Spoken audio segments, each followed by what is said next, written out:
पीड़ा दोष परिहारार्थम श्री लंबोदरस्य विकटो विघ्नराजो गणाधिपः धूम्रकेतुगणाध्यक्ष बालचन्द्रगजाननः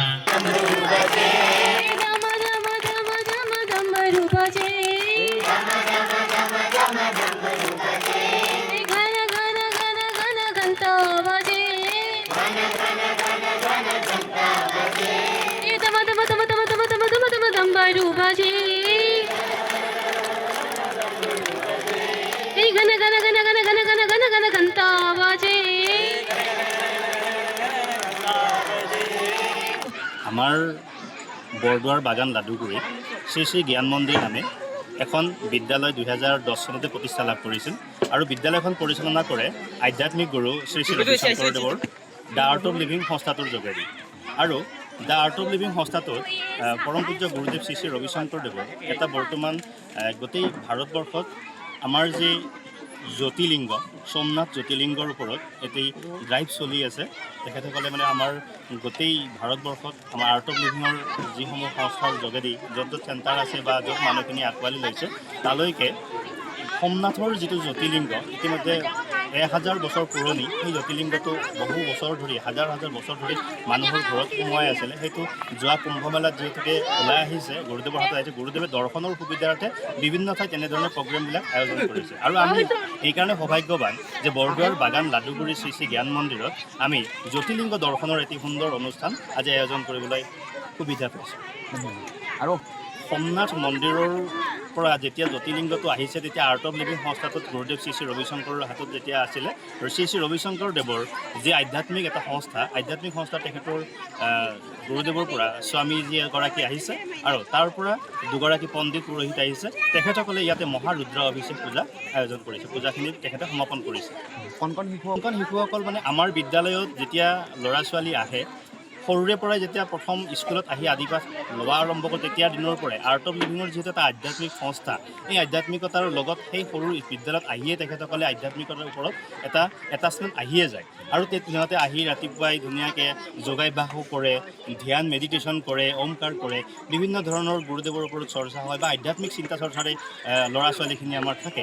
আৰু যেতিয়াই গম পোৱা হৈছে যে সোমনাথ বাবাৰ জ্যোতিলিংগ এটি আমাৰ বিদ্যালয়ত আহিব, সকলো ল'ৰা ছোৱালী উৎফুল্লিত হৈছে। আৰু সকলো ল'ৰা ছোৱালী আপোনালোকে দেখিছে যে আজি কি ধুনীয়াকৈ এটা পৰিৱেশত তেখেতসকলে শিৱ বন্দনা কৰিছে আৰু পূজাত ধুনীয়া এটা পৰিৱেশত তেখেতসকলে পূজাখন ধুনীয়াকৈ মানে घर है आसाम। हाँ, हमारे माता पिता जोरहाट से। अच्छा अच्छा। हमारा घर है।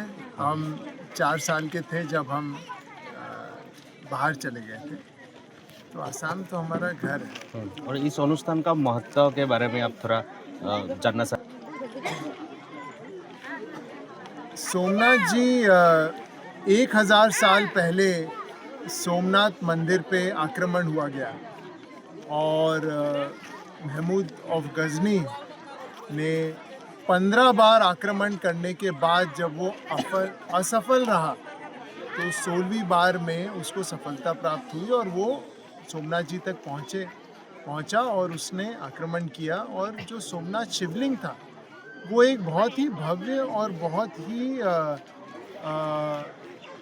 बहुत यूनिक शिवलिंग था, क्योंकि वो एक शिवलिंग था जो भू स्पर्श नहीं करता था, उसका ज़मीन पे स्पर्श नहीं होता था। एक ऐसा अयस्कांत था जो शिवलिंग को हवा में रखता था।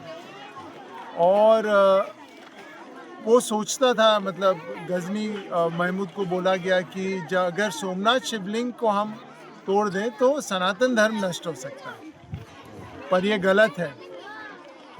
1000 साल बाद कुछ अग्निहोत्री ने वो शिवलिंग को बचा के रखा, उसके जो खंडित अंश थे उसको शिवलिंग के रूप में पूजते थे। 1000 साल तक पूजा उन्होंने।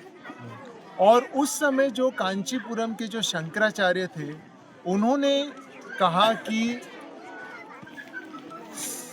1000 साल बाद ही इसको बाहर निकालना, क्योंकि फिर मुगल का रूल था, ब्रिटिशर्स का रूल था। 1000 साल बाद इन शिवलिंग को निकालना बाहर, अभी गुप्त रखो इसको। तो 1000 साल बाद जब 1924 में निकाला उनको, और उस समय के कांचीपुरम के शंकराचार्य जी ने कहा कि 100 साल बाद जब भारत आज़ाद हो जाएगा और राम मंदिर का निर्माण होगा, उस समय एक गुरु होंगे जिनके नाम में सूर्य और शिव होगा। आप उस गुरु को ये देना है और फिर ये इनकी पुनर्स्थापना करेंगे। तो 2024 में पूज्य गुरुदेव श्री श्री रविशंकर जी को, जो हमारे गुरुदेव हैं, उनको ये अंश दिए गए। और ये बहुत अद्भुत है, क्योंकि आर्कियोलॉजिकल सोसाइटी ने जब इसका रिसर्च किया तो कहा कि ऐसा असंभव है कि, क्योंकि नॉर्मली जो मैग्नेट्स होते हैं उनका नॉर्थ साउथ पोल्स पे होता है, वो पोलर होता है, पर इसका जो मैग्नेटिज्म है ये सेंटर है, इसका पोल सेंटर में है। तो एक बड़ा अचंभित करने की बात थी। फिर जो मैग्नेट्स होते हैं वो, उसमें आयरन कंटेंट मैक्सिमम होता है, इसमें 2% से भी कम है। बहुत अचंभित करने की बात थी। तो ऐसा उन्होंने कहा कि ऐसा, मतलब धरती पे ऐसा स्टोन, ऐसी शिला धरती पे नहीं मिलेगी। ये धरती पे हमने आज तक ऐसा नहीं देखा। और